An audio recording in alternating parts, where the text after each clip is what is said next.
feel guilty forever.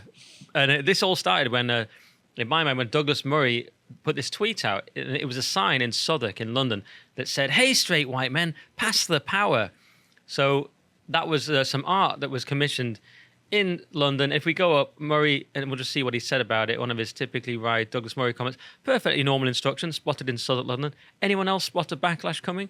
And this, of course, blew up Twitter. Most people saying it was ridiculous and very much on Murray's side. Few people having a pop at old Murray there. One person called him a pound stretcher, Enoch Powell, which is, still is at least, that guy obviously rates Enoch Powell because he's saying that Murray, who's quite smart himself, is a mere pound stretcher version. What's a pound stretcher? A pound land? I think that, and I believe that, well, it harks back to when Brand called Farage a pound shop Enoch Powell on Question Time. Yeah. So that's what they're going for there. And I suppose that's, I don't know, I suppose that's because he's talking about the backlash comment, which we'll get onto. But this was the sign, and you think, right, where does this sign come from? Why should such a thing appear on the high street telling people they're bad on racial grounds? And the Tax Alliance did some digging on it. This is Elliot Keck from the Taxpayers Alliance, sorry. Great spot from Douglas Murray, an equally great spot from the TPA, where we found that the organisation behind this ghastly display has received over £3 million in taxpayer funding since 2018. And if we go to Guido Fawkes, we find in a bit more detail that, yes, indeed, it turns out the Artichoke Trust, the organisation behind the posters, has received basically 3.1 million. If you scroll down, it's there. But so it's just every single time, isn't it? I mean, yeah, we discussed this the other day, didn't we? All these organisations getting all this funding. I mean, just the deep state just keeps stealing our money and then giving it to leftist organisations. Giving it to tell us we're evil while walking down the high street. I mean, how do we get this money is all I'm thinking. I know. Madness. So you think, well, who are the Artichoke Trust? So I did a little bit of digging myself. And they're this arts organisation, and they make stuff like this giant spider in Liverpool, which we could have a look at now. Wait, really?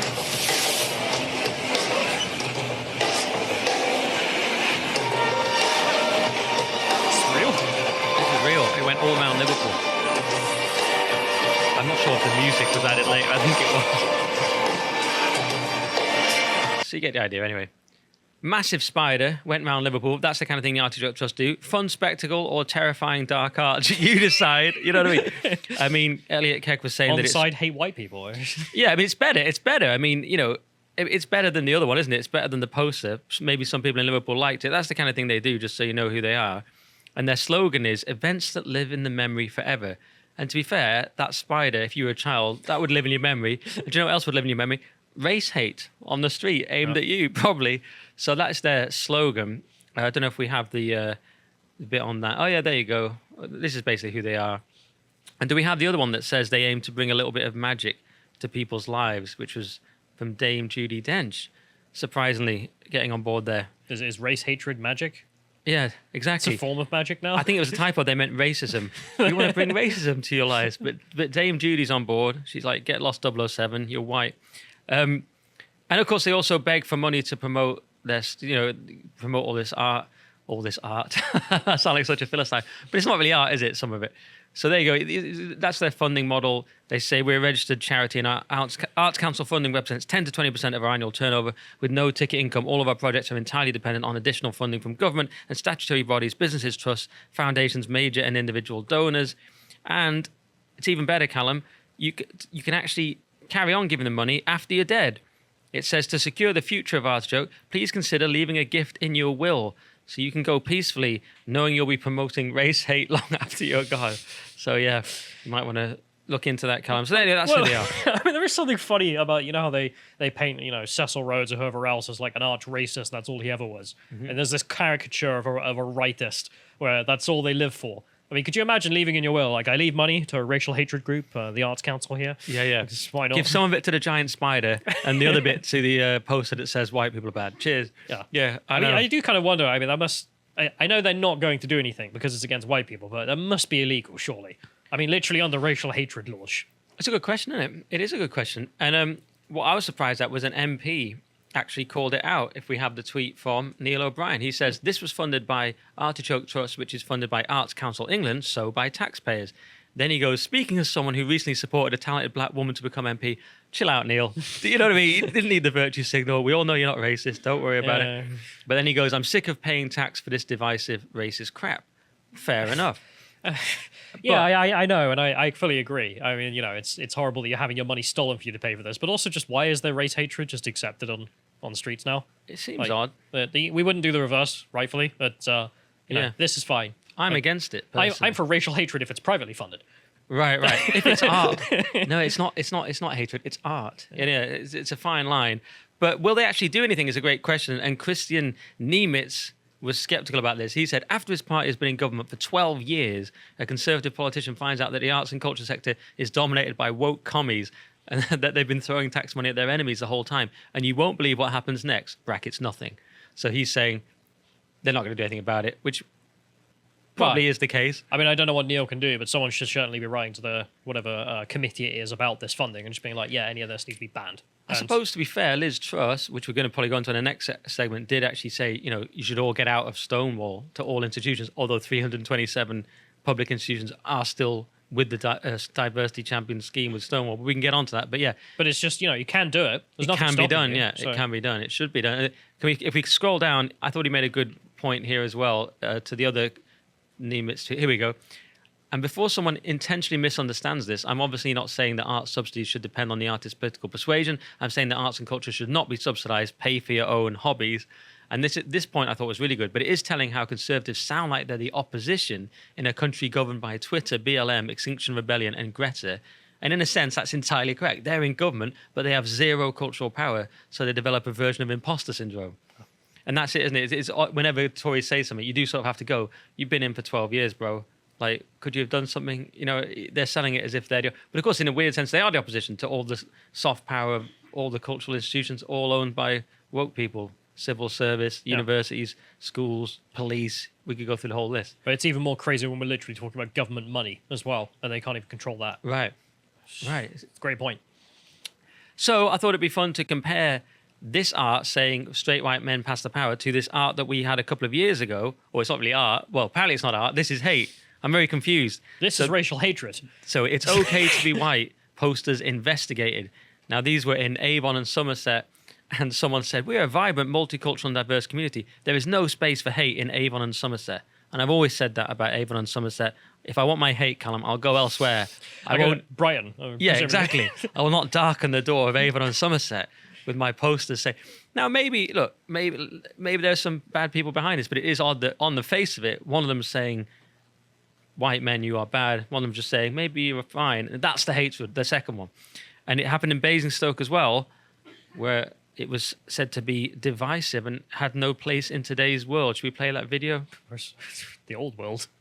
These tactics are divisive and they have no place in today's world. And they're tactics that are used to divide deliberately by neo-Nazi groups and white supremacy groups. And it started in the US, but we have seen it here in the UK. I mean, used to divide deliberately...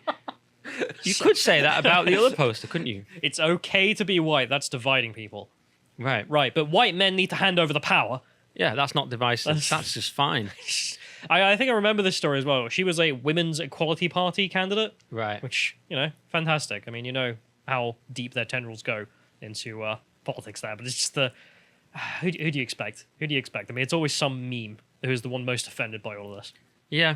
So I thought I'd point out that interesting contrast. And it was a tough week, Callum, for straight white men. Another tough week because the day before Douglas Murray posted that tweet, Joyce Carol Oates, the author, posted this interesting tweet, which we can have a look at now. A friend who is a literary agent told me that he cannot even get editors to read first novels by young white male writers. No matter how good, they are just not interested. This is heartbreaking for writers who may, in fact, be brilliant and critical of their own privilege. She lost us slightly at the end there, but it's an interesting point. Authors aren't even getting read. Not really surprising to anyone who's been in the arts. But she got attacked for this on Twitter. They couldn't handle the truth. Loads of people like, this doesn't happen. You're wrong. You're evil. I've not met anyone or know anything about it, but it doesn't happen. Right. And then she defended it. If we look at her next tweet, sorry it's so, but it has been so for some time. I'm surprised that others are surprised or disbelieving. We hope for exceptions, and of course there are some. So that's just Joyce going... yeah, it does happen. I'm in the industry. Why is everyone shouting at me saying it doesn't? Yeah. I mean, we also just know the culture at this point. It's not just here, of course. I mean, you've had to deal with it in comedy. Yeah. I mean, we've shown examples of it in the civil service and whatnot. I mean, that's why my reaction to those posters, and I've said before, I mean, frankly, I look at that as sort of like some kind of civil rights movement, almost. I mean, saying to someone it's okay to be white after they've literally discriminated against white applicants for jobs or positions or getting their book published. I mean, it seems like a pretty reasonable thing and a pretty reasonable response to actually ask for equality. Yeah, I don't know who's behind them, but it seems at very least sort of satirically provocative, in a reason, kind of like art. Yeah. Maybe it's art. Maybe we should fund it.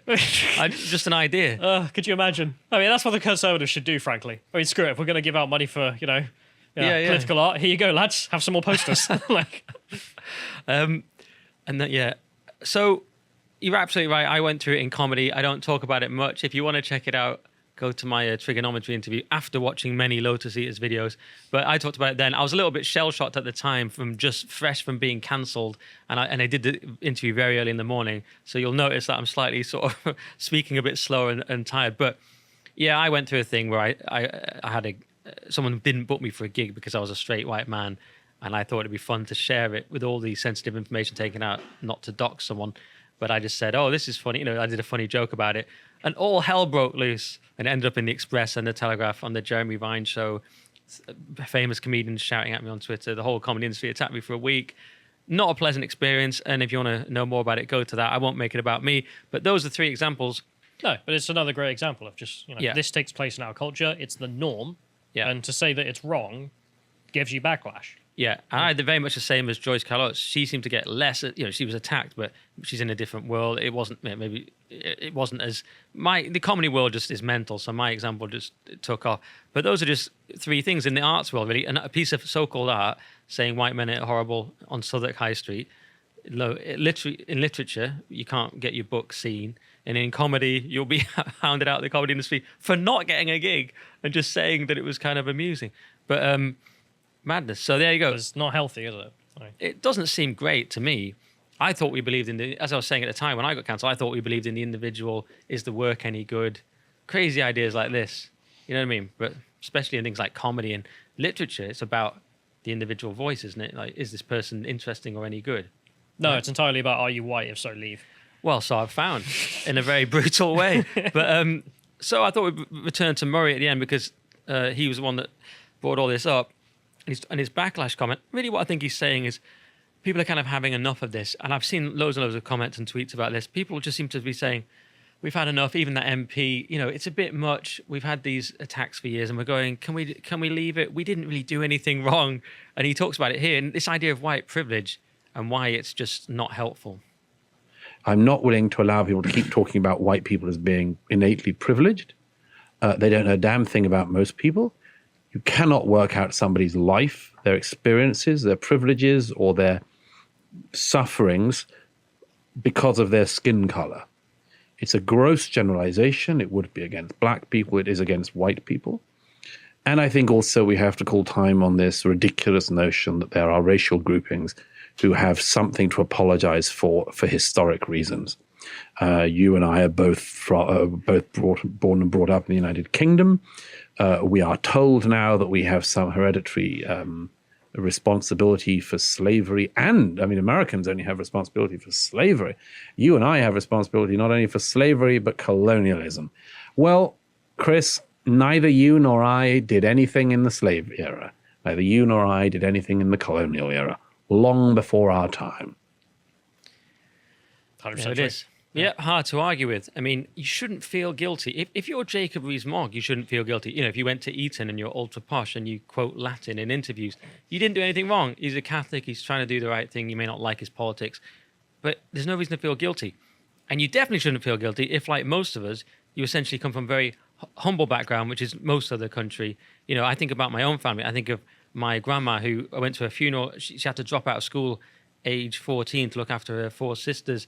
They went on the dole, welfare for Americans, and after that they went on the parish, which was an archaic church dole where the church just gave you money because you were so poor, and that was thought to be shameful. So then you tried to get a job, any job you could.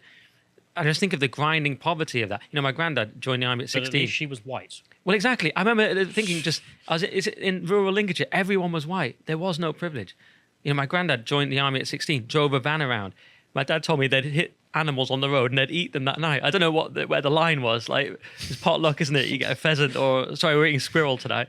But these were poor people. My dad had to do homework with a torch under the sheets because they wanted him to work in a factory like everyone else had.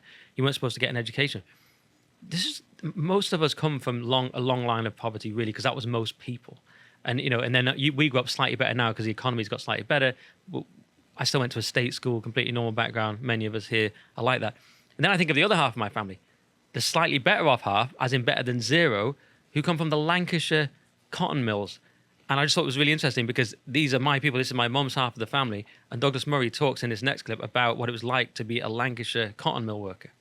Well, I mean, didn't you say that the life expectancy of a worker in Lancashire, England, was exactly half of that of a slave working at the time? The average man in the north of England working in a mill, a mine, they died in their late 30s. So, I'm sorry, but yes, this is different from being a slave. But it's not so wildly different that we are able to talk about those people in the north of England as benefiting from privilege. These were not privileged people. There you go. And so these are my people he's talking about. And when you hear that, you just think... I even got a North London Liberal last night to admit that the Labour need to stop talking about white privilege because it will just never get the North. Because you can tell me all you want. No, it's an academic theory. You can explain a theory to me. No, it doesn't mean blah, blah, blah. We're just going to say get lost because we're not privileged and we're never going to see ourselves like that. But also, it's the motive about why they think in these terms and why they attack on those terms. And it's, again, because of racial hatred.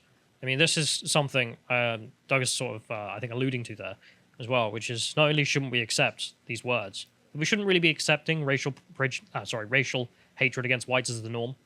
I mean, it is the norm, as listed by the examples we've given, and there are many more out there. And that's accepted as politically acceptable. I mean, at Labour Party conference itself, one of the home chairs said he didn't want any more white men speaking because he'd had enough of them. And it's like, right, okay, in which case we have to change that. It shouldn't be the norm. Yeah. And it's very strange, isn't it? We're in an 87% white country, so the idea that white people... There are people in power who are white, but white people aren't in power. That poster said, pass the power. Well, I've never had any power. Yeah.